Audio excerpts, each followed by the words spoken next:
Hi everyone, Anthony Fantano here, internet's busiest music nerd. I hope you are doing well.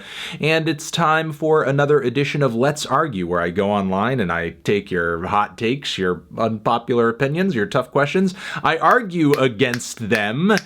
That's literally what we're going to do. That's what's going to happen. The Travis Scott McDonald's collab shows how rap being the zeitgeist is actually terrible. A genre that's been about expression and struggle is just being milked by brands and companies for all it's worth. Yeah, pretty much. But you know what? A lot of music genres do kind of come from places of struggle, of places from maybe lower economic means, and then once they reach the mainstream, they are exploited commercially to the highest potential degree. We have seen it with strains of rock music, we've seen it with disco. Maybe we're going a few layers deeper with this whole Travis Scott thing, and you know, McDonald's and Cactus Jack, but it's not the first time McDonald's or some kind of major corporation has tried to jump on a music trend or a cultural trend, even hip-hop in the past. Make sure when you head to that drive-thru and order your Travis Scott burger, you get some extra sicko sauce on that burger.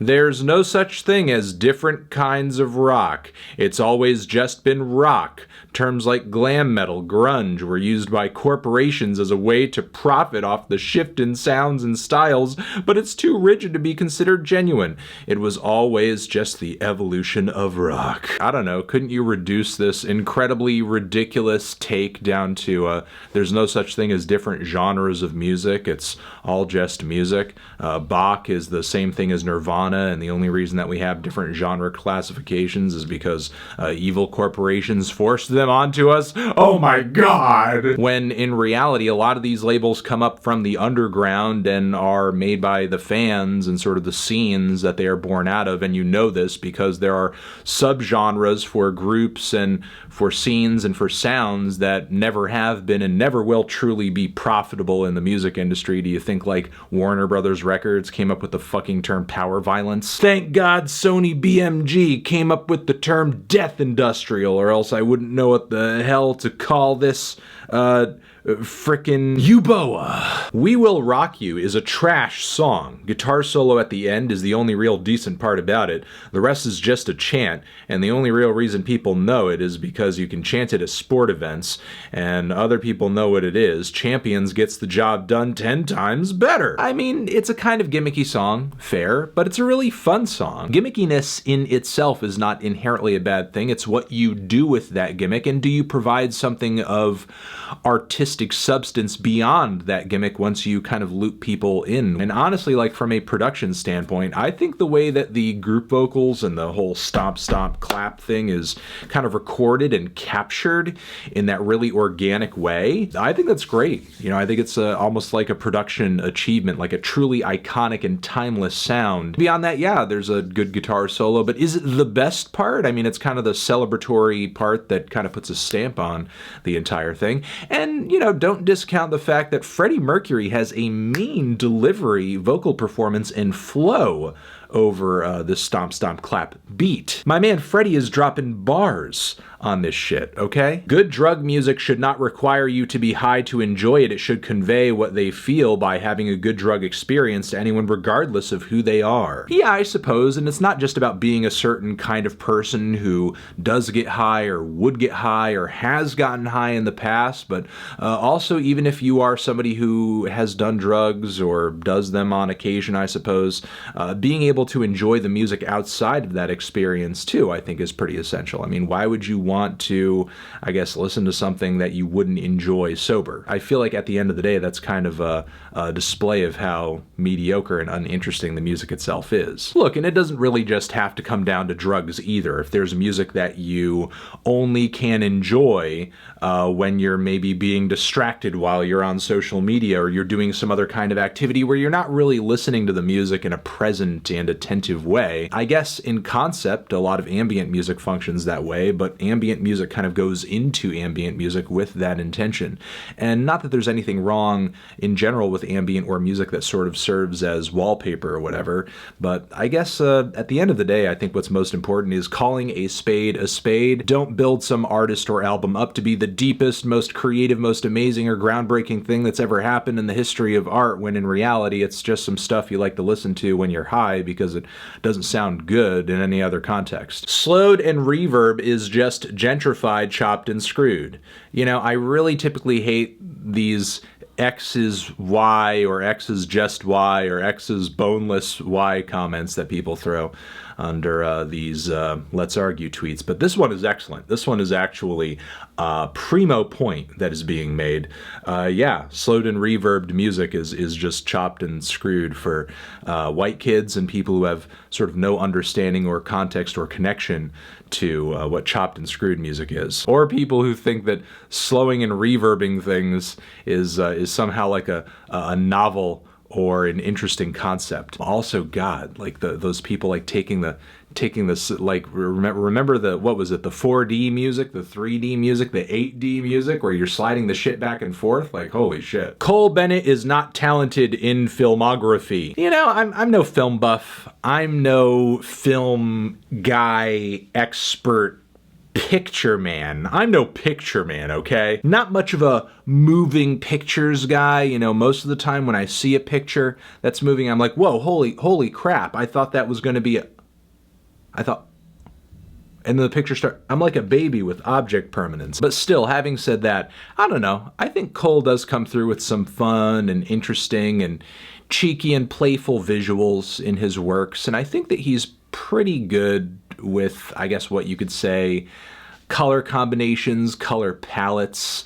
I think he's good at creating kind of a visual vibe with most of the videos that he does with each artist that he works with. I mean, there are some fantastic ski mask videos that he does that has kind of a very specific vibe and look to them. The whole color palette from that new Mulatto video is really great. I love the bright colors, and that contrasts really nicely from kind of the dark hanging out late night at the diner with your friends look of the whole Jack Harlow What's Poppin' video. He's good at capturing a mood, you know, through the lens. And I feel like you have to have some level of talent to do that. Plus, I mean, on top of it, like, every video he does looks mega crisp, super clean. I don't know. I think this is maybe just hating a little bit, understating the man's talents just a touch. Not music related, Joe Budden has changed the landscape of the podcast industry, whether we like him or not. Well, it's a little music related because it is Joe Budden, who is a rapper, and on his podcast, they do talk quite a bit of music. But on top of that, I don't really agree with your assessment here. He's changed the landscape of the podcast industry, maybe in terms of like the hip-hop world and the music commentary world, for sure. I won't entirely deny that, but the greater landscape of the podcast industry, like, Joe Budden is fine, I guess, in terms of like the podcast world, but he's not Joe Rogan. Did you mean to type Joe Rogan? But yeah, in comparison, a guy like Joe Rogan, or a super special music podcast series like Dissect, or even other things like Pod Save America or Serial, a whole host of other podcasts on a range of different topics that I don't even listen to, frankly, that I know are much more popular.